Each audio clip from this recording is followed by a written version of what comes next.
فرماتی ہے اتنا مہر ہونا ضروری ہے۔ اب ایک عورت حضور کے پاس آئی اور کہا یا رسول اللہ میں آپ سے نکاح کرنا چاہتی ہوں۔ حضور نے فرمایا مجھے نکاح کی حاجت ہی نہیں ہے۔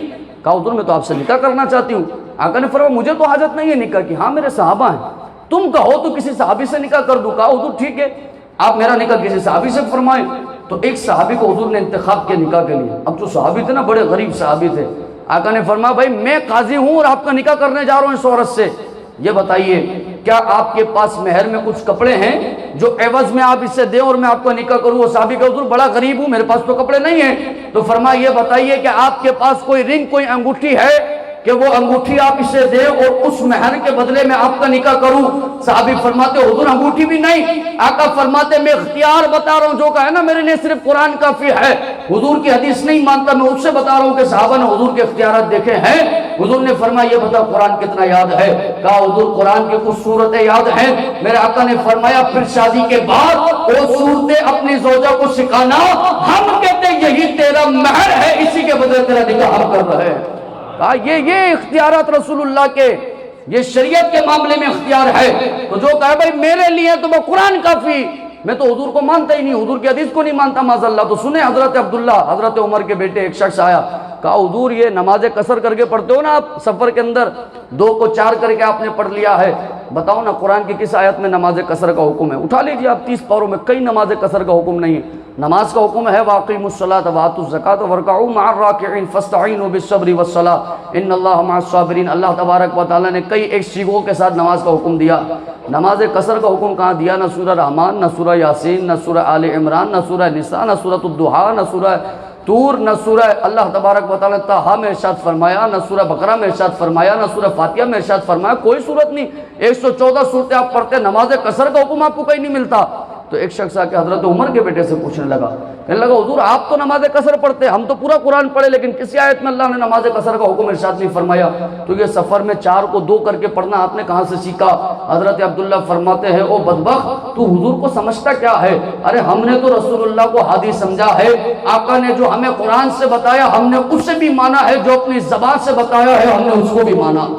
کہا قرآن سے جو بتایا وہ بھی مانا، جو حضور نے اپنی زبان سے مانا بتایا کہ تم نے قصر پڑھنی ہے ہم نے مان لیا کہ رسول اللہ نے فرمایا کہ وہ زبان جس کو سب کن کی کنجی کا ہے اس کے نافذ حقوق میں لاکھوں سلام۔ فرماتے جو زبان سے کہا ہم نے تو اس سے بھی مانا ہے، اور تو یہ کہتا ہے قرآن میں کہاں لکھا ہے؟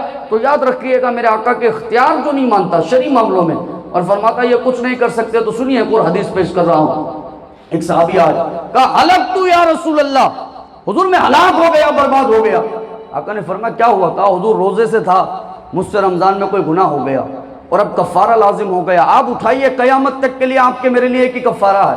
کفارہ کیا ہے کہ اگر روزہ جان بوجھ کے آپ توڑ دیتے ہیں یا تو آپ غلام آزاد کریں گے، نمبر 1 غلام آزاد آپ نہیں کر سکتے تو آپ نے 60 مسکینوں کو کھانا کھلانا ہے، 60 مسکینوں کو کھانا نہیں کھلا سکتے تو آپ نے 2 ماہ کے نان اسٹاپ کنٹینیو، ایک دن کا بھی وقفہ نہیں آنا چاہیے، بیچ میں ایک دن کا بھی گیپ آ گیا کہ بھئی آج اتوار کا چھوڑ دیتا ہوں تو یہ کفارہ ختم، دوبارہ سے آپ کو 2 ماہ کے روزے رکھنے پڑیں گے، نان اسٹاپ کنٹینیو آپ نے 60 دن کے روزے رکھنے ہیں۔ یہ قرآن کریم فرقان حمید میں کفارہ بیان کر دیا ایک روزے کا کہ جو جان بوجھ کے روزہ توڑ دیتا ہے یہ اس کا کفارہ ہے، آپ کے لیے بھی میرے لیے بھی صحابہ کے لیے بھی قیامت تک آنے والے ہر بندے کے لیے ہے، اس کے علاوہ کوئی کفارہ نہیں ہے۔ اب میرے آقا کے در پر کوئی آ جائے تو حضور جو ارشاد فرمایا اللہ بھی فرماتا اب یہی حلال ہو چکا ہے۔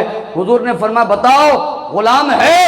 کہا حضور غلام تو نہیں ہے، میں غلام تو آزاد نہیں کر سکتا۔ آقا نے فرمایا ٹھیک ہے 2 ماہ کے روزے رکھ سکتا۔ کہا حضور جسم میں طاقت ہی نہیں کہ میں 2 ماہ کے روزے رکھوں۔ آقا نے فرمایا 60 مسکینوں کو کھانا کھلا سکتا ہے۔ کہا حضور جیب میں پیسہ نہیں کہ 60 مسکینوں کو کھانا کھلاؤں۔ اتنے میں کچھ کھجوریں رسول اللہ کے پاس آ گئی، میرے آقا کھجور اٹھاتے اور فرماتے یہ کھجوریں لے جا کر اللہ کی راہ میں صدقہ کر، محمد کہتے یہ تیرا روزے کا کفارہ ہے۔ وہ بندہ کہتا حضور مدینے میں مجھ سے بڑا تو غریبی کوئی نہیں، فضحک النبی، میرے آقا مسکرائے اور فرمایا پھر جا اور اپنے گھر والوں کو کھلا، ہم کہتے ہیں یہی تیرا روزے کا کفارہ شمار ہو چکا ہے۔ تو کہا یہ جو بندہ کہے نا کہ بھائی میں نے تو قرآن ماننا ہے، میں نے تو حضور کی حدیث معاذ اللہ ماننی نہیں ہے، حدیث کے منکر آج آپ کو ملیں گے معاشرے میں کہ جو حضور کی حدیث کو نہیں مانتے ہو۔ بتاؤ جو حضور کی حدیث کو نہیں مانتا وہ کیا سنت رسول اللہ کو مانے گا؟ وہ کیا حضور کی سنتوں پر اتباع کرے گا؟ کیا حضور کی پیروکاری کرے گا؟ کیا حضور کے پیچھے چلے گا؟ تو یہ بات یاد رکھیے گا، میرے آقا کے اختیار نہیں مانتا تو وہ بندہ اس بات کو سمجھے کہ جو چیزیں آقا نے حلال کر دی ہیں اللہ بھی اسے حلال کر دیا کرتا ہے۔ بس بات ختم ہو گئی، ہمارا ایمان ہے۔ جو آقا نے حرام کر دیا اللہ بھی اسے حرام کر دیتا ہے۔ کیوں؟ وَمَا يَنْطِقُ عَنِ الْهَوَىٰ إِنْ هُوَ إِلَّا وَحْيٌ يُوحَىٰ کہ میرا رب کہتا ہے کبھی محمد اپنی مرضی سے اپنی زبان سے الفاظ نہیں نکالتے، جب بولتے ہیں اللہ کا فرمان ان کی زبان سے نکل رہا ہوتا ہے۔ کہا بات تو تب ہوتی نا جب اپنی مرضی سے حضور کچھ کہہ رہے ہوتے۔ تو بات میرے عزیز دوستو فقط اتنی ہے۔ ایک بڑے پیارا واقعہ اور آخری واقعہ ہے، آپ رضوان بھائی یہاں پہ تشریف لا چکے ہیں، پھر آپ نے نعت خوانی بھی سننی ہے۔ تو اختیار کی بات کر رہا ہوں کہ صحابہ حضور کا اختیار دیکھ کے، پاور دیکھ کے کہا بھائی یہ دل بھی تمہارا، یہ جان بھی تمہاری ہے۔ کہا کہ حضور نے ایک شخص سے گھوڑا خریدا اور آقا کریم صلی اللہ تعالی علیہ وآلہ وسلم نے اس سے بات چیت کی، ڈیل کر لی۔ حضور نے فرمایا پیمنٹ میں نے تجھے آگے کرنی ہے۔ ابھی چل رہا ہے معاملہ، وہ چلتا رہا، حضور کے ساتھ اچانک اس کی نیت بدل گئی اور کہا بھائی میں آپ کو گھوڑا نہیں بیچتا۔ حضور نے فرمایا کیسا انسان ہے، پہلے بیچتا ہے، بے اور شرا کرتا ہے، اب منع کر رہا ہے۔ کہا حضور ٹھیک ہے میں آپ کو نہیں بیچتا۔ حضور نے فرمایا کیوں نہیں بیچتا؟ کہا آپ کے پاس کیا گواہ ہے کہ میں نے آپ کو بیچا، آپ نے مجھ سے خریدا؟ اب جب بات چیت چل رہی ہے، بحث بڑی، تو صحابہ کا مجمع لگ گیا، صحابہ اسے ملامت کرنے لگے، وہ تو حضور کے لیے گواہ مانگتا، کیسا بدبخت آدمی ہے، جب حضور نے فرمایا تجھ سے خریدا تو خریدا ہوگا، تو گواہ مانگ رہا ہے۔ ایک صحابی گھس گئے بیچ میں اور حضرت خزیمہ فرماتے ہیں کہ کیا ہوا؟ لوگوں نے بتایا کہ حضور کے لیے گواہی طلب کر رہا ہے، اور اس نے کہا کہ کوئی موجود نہیں تھا آپ کے اور میرے علاوہ۔ حضرت خزیمہ بھی موجود نہیں تھے اس وقت، پھر بھی حضرت خزیمہ نے فرمایا انا اشہد انک بایعتہ، میں گواہی دیتا ہوں کہ محمد نے تجھ سے خریدا ہے۔ معاملہ ختم ہو گیا۔ میرے آقا نے بعد میں حضرت خزیمہ سے پوچھا خزیمہ تو موجود نہیں تھا پھر بھی تو نے میرے لیے گواہی دی؟ فرماتے ہیں حضور جب میں نے آپ کی زبان سے سنا نا کہ آپ نے خریدا اور اس نے بیچا تو مجھے ایمان ہو گیا۔ جب اس زبان پر اللہ کو مان لیا ہے تو اس بات کو ماننا کون سی بڑی بات ہے؟ کہا جب اللہ کو اس زبان پہ مانا، اللہ کو کس کی زبان پہ مانا؟ یا رسول اللہ آپ کی زبان پہ مانا ہے۔ یہ زمین اور آسمان کی خبروں کی تصدیق ہم آپ کی زبان پر کرتے ہیں، تو جب اس زبان پر اللہ کو مان لیا ہے تو اس زبان پر یہ ماننا کون سی بڑی بات ہے؟ اب آپ قرآن اٹھا لیجئے، اللہ فرماتا ہے نکاح کا معاملہ ہو، دیگر معاملہ ہو، دو گواہ۔ کتنے گواہ؟ دو گواہ۔ آپ کی بھی شادی ہوئی ہوگی، دو گواہ، لڑکی کی طرف سے دو گواہ، لڑکے کی طرف سے دو گواہ، دو مرد، اور اگر دو مرد نہیں تو دو عورتیں اور ایک مرد۔ یہ شریعت نے مقدار مقرر کر دی ہے۔ لیکن قربان جو کہے نا میں حضور کی حدیث نہیں مانتا، میں کہا دیکھو جو حضور حلال کر دے اللہ بھی اسے حلال کر دیتا ہے۔ آقا نے فرمایا اے خزیمہ آج تجھے خوشخبری دے رہا ہوں، جس موقع پر تو نے نبی کی تصدیق کی ہے اللہ نے تیری زبان کو وہ وسعت عطا فرما دی ہے۔ اب جہاں تو اکیلا گواہی دے گا اللہ تیری اکیلے کی دو کے برابر گواہی کو قبول فرمائے گا۔